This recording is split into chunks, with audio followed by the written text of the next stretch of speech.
Hi guys, I'm back as I promised I would be. I said you wouldn't have to wait long, but I'm back today with my February wrap-up. So I have all the books next to me that I read in the month of February. Two of them I'm going to have to show you on the iPad because I don't have them anymore. I think they were library books or ebooks or something. I don't know. But I thought I would just go ahead and dive into this wrap-up with one of my most disappointing reads, and that was Illuminate. The Illuminate Files by Amy Kaufman and Jay Kristoff. Now, I do want to clarify before I get started and before people start screaming at me through the screen, because I know this is a popular book. I didn't hate this book. By the end, I would say I was enjoying it pretty well. But as far as the books, all the books that I read this month, this one was the most hyped one that I read. So it ended up becoming the most, hairs everywhere, it ended up becoming the most disappointing one that I read because of that. Because I think I gave this one 3 stars. And the main reason being that it was so disappointing for me personally is I was absolutely bored for the first 100 to 150 pages.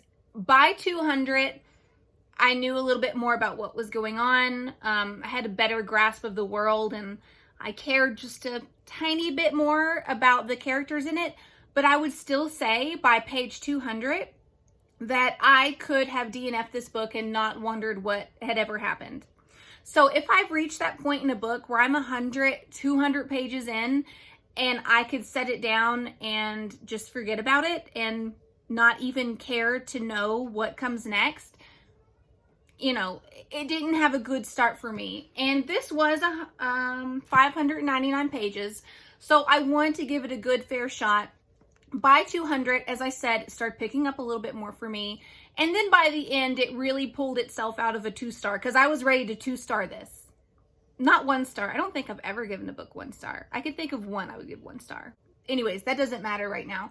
So that's the only thing, is the end, the last, you know, I don't know, 200 to 300 pages, saved it a little bit.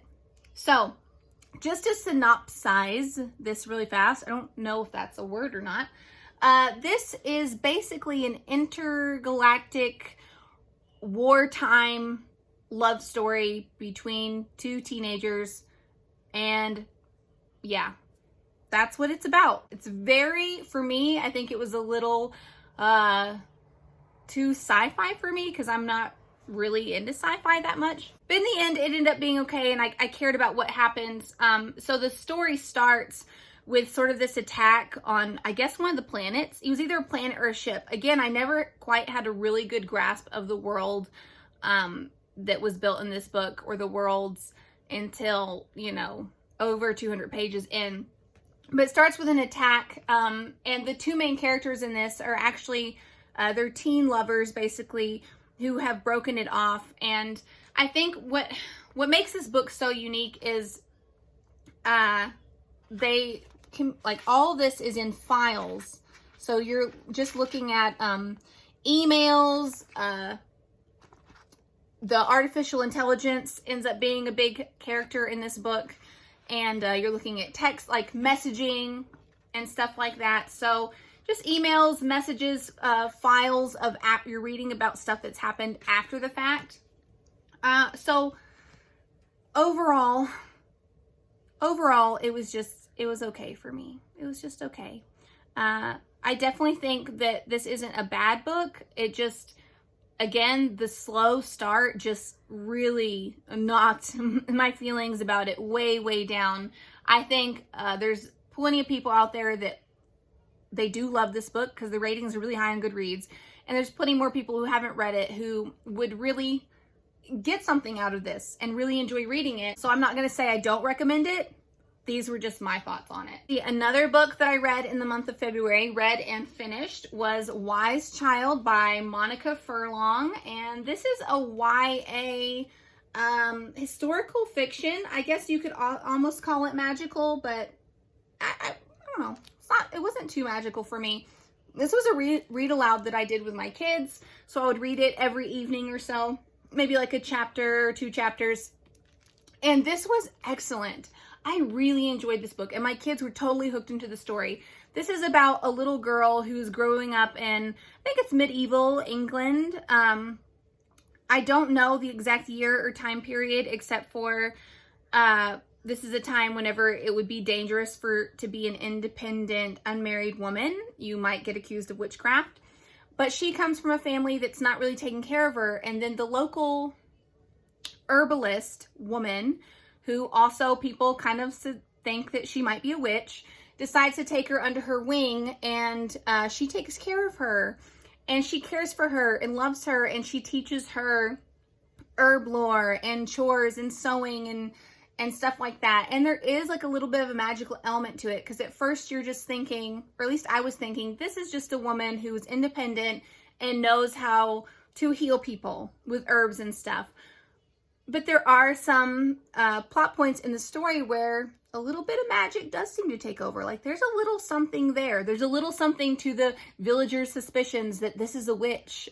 Now she's teaching a baby witch. I like that Beltane and some pagan holidays and stuff are included in this story.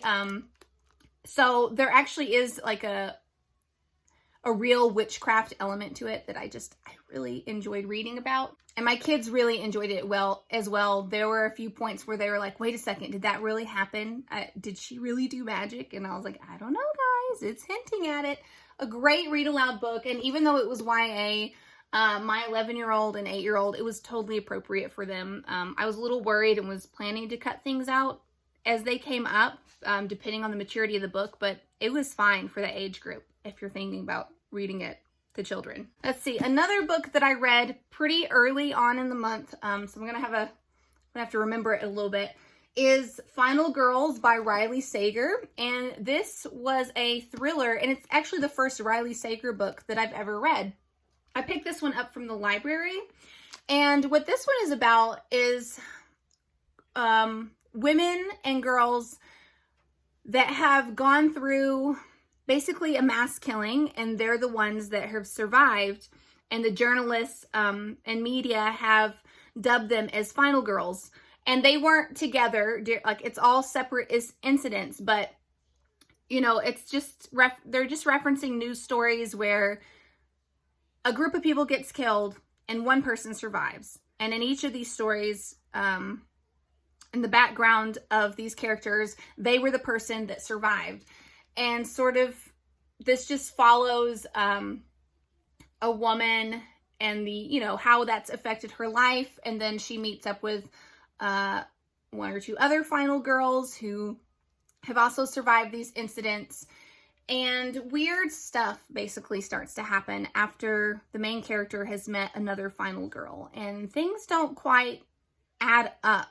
And also this other final girl that she's met seems to be kind of wrecking her life and drawing things out of her that have remained buried for a while since she went through this incredible trauma of being present during the time that a bunch of her friends were killed. And yeah, there was a definite twist in here that I really enjoyed, and I didn't really see coming until basically pages before it happened. So I would still consider that a pretty big surprise. So yeah, this is definitely an edge of the seater. I really liked it. I got through it pretty quickly because it was just very entertaining, and I would recommend it if you like thrillers. Another thriller that I read this month was Behind Closed Doors by B.A. Paris. And this one, let me look real quick. Oh yeah, this one was pretty entertaining. This is about a couple who to the outside world looks perfect. So pretty common trope there. They look perfect, but obviously something a little insidious is going on behind closed doors because they're just a little too perfect. They love each other just a little too much. And one main thing about this book is it's a little predictable. It was a little predictable for me. I think I gave it 3 stars. But basically, you kind of from the very beginning suspect the thing, and then it turns out to be the thing that you suspect is sort of going on. And I won't say more than that, but it already leaves you wondering, like, why is the wife so perfect, but why does she not have a phone? Why does she not go out without her husband? And blah, blah, blah. So it kind of builds up to this story where it keeps going back in time whenever she first meets her husband and how their relationship develops. And overall, entertaining, pretty good, but nothing amazing or surprising in it, because you pretty much know what's the whole dynamic from the beginning, and you're just kind of learning about how that came to be and who these people really are throughout the book. All right, the next book that I read was Three Women by Lisa Taddeo. And this is one I actually saw on Twitter. I can't remember who it was. If you watch my videos, I'm sorry. But someone on Twitter said that this book was amazing, and just the words they use. I mean, they wrote like one sentence about how amazing this book was. And I bought it immediately. Just whatever she said just made me buy it and want to read it. This is a nonfiction book following three women over a period, I think, of many years. I think the author took to get these stories. But three women and basically their sex lives and how that has formed in the relationships that's happened. So three very distinct stories. One girl I know was actually, I think she was raped in high school, and it follows how that has affected her life and her sex life. And then there's another woman whose husband actually really enjoys watching her have sex with other people, and kind of like just explores that. And the way that this is written, it reads very much like a story, you know, because sometimes when you read nonfiction, you feel like you're getting just instructions or something on things, and it's kind of dry, even if the content is juicy. But these stories very much read like fictional stories, although they are true, which makes them even more like, it was just great. I love this book. I'd recommend it if you're looking for an interesting nonfiction to pick up. All right, one of the more recent books that I actually read was The Witches Are Coming by Lindy West, and I picked this one up from the library. Obviously, I have things to say about this one. I do want to clarify before I get into this that Lindy West wrote Shrill several years ago, and I actually listened to Shrill on audiobook, and I really liked listening to Shrill. That being said, I read this one, and I do think I would have liked it more had I read it on audiobook and not read it as a physical book, because Lindy West's writing style feels very much like you're reading a rant / comedy piece. Lots of humor inserted in here that I didn't personally find funny, but maybe listening to it, I think maybe I would be more entertained, but reading it just feels awkward. This is just basically a commentary on a lot of pop culture stuff and how patriarchal themes and toxic masculinity and downplaying of women's feelings and roles in society happens really insidiously through TV and news pieces. And there's a lot of stuff in here about the current president. Just a heads up, you know, if you don't think you would want to read about that, a lot of stuff. So really just a political and cultural commentary on things of that nature. It's hard for me to give you this full synopsis on it just because reading it also felt a little scattered. I don't know, there didn't seem to be any real order to the book. And again, I didn't hate it. I would just, a lot of the references to TV shows and stuff that points out problematic things like in movies and TV shows from the past, I didn't care about because I never watched those TV shows or watched those movies. So maybe if you're more current than I am or very well versed in pop culture things and news stories, you might find more entertainment and aha moments out of it. I just didn't. And again, I think it would have been better as an audiobook. I'm just saying. Let's see, we're getting to the end of the stack here. I think I have 3 more books. Now, the next book that I read this month was The Way of the Rose by Clark Strand and Perdita Finn. And I hate that my cover got a little dirty, but it says The Radical Path of the Divine Feminine Hidden in the Rosary. And you can see I have a little tab here. Like, I started taking notes. I love this book. I gave this book 5 stars. Clark Strand is actually an Buddhist monk. I guess he doesn't practice Buddhism anymore. And then his wife was just sort of non-religious, kind of like floating through life. And this book is just a nonfiction look at certain points of their life and how they came to incorporate the rosary into their daily spiritual practices, and some messages that they felt like they have received from the Virgin Mary, who, throughout the whole theme of this book, they're making a point again and again that the Virgin Mary can be claimed by anyone. It doesn't have to belong just to certain religions, and you can pray to Mary without including other religious figures, or you can, it doesn't matter. Basically, the way that they view the Virgin Mary in this book is one of the many faces and images of a mother goddess type archetype, which I so loved because I have felt drawn to the Virgin Mary, even though I grew up in a specific type of thinking about the Virgin Mary that didn't really include her much in the religious practice that I was a part of. But I always felt drawn to her, and I never liked how she was downplayed in the kind of church that I grew up in. And aside to that, my grandmother was actually Catholic, and I always liked her view of the Virgin Mother way more.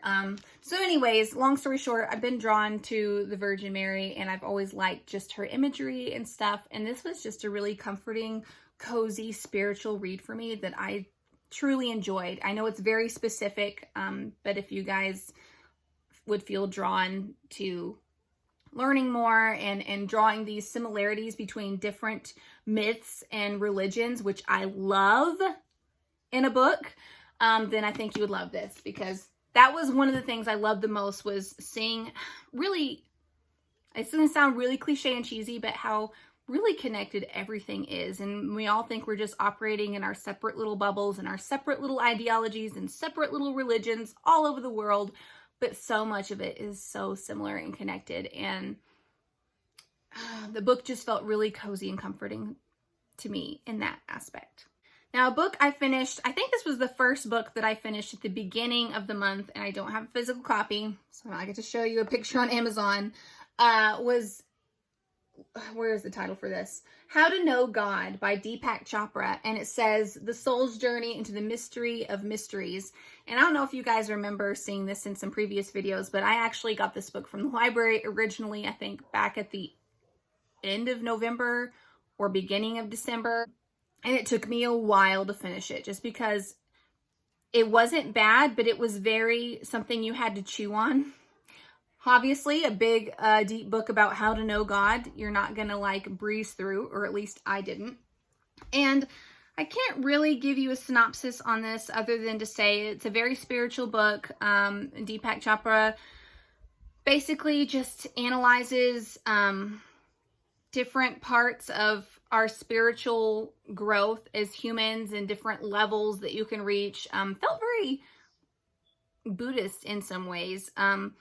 But I like that he just included, it just felt very inclusive, you know, about there's different paths to God, basically, is what I got from it.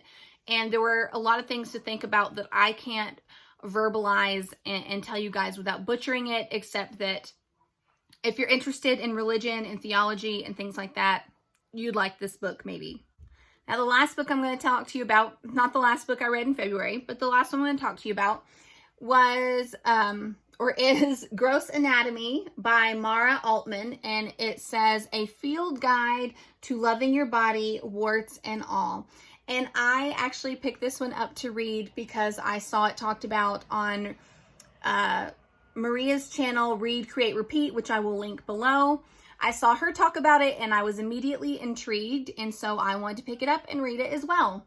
This is a nonfiction book about just the author's she's basically talking about her body and her issues and deep questions she has about anatomy and cultural thoughts on body hair, warts, and why you have a belly button, and what's the anatomy of that now that, you know, you're not connected by an umbilical cord anymore. And she talks about her own insecurities about her belly button.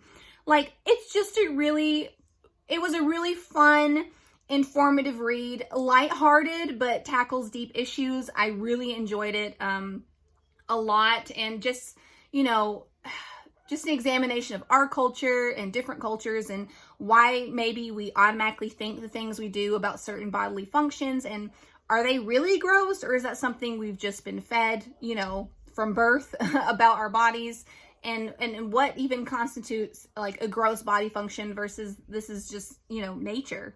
So I really enjoyed this book. Again, fun, informative, just a lighthearted but also deeply themed read. But those are all the books I read in February. Let me count them really fast.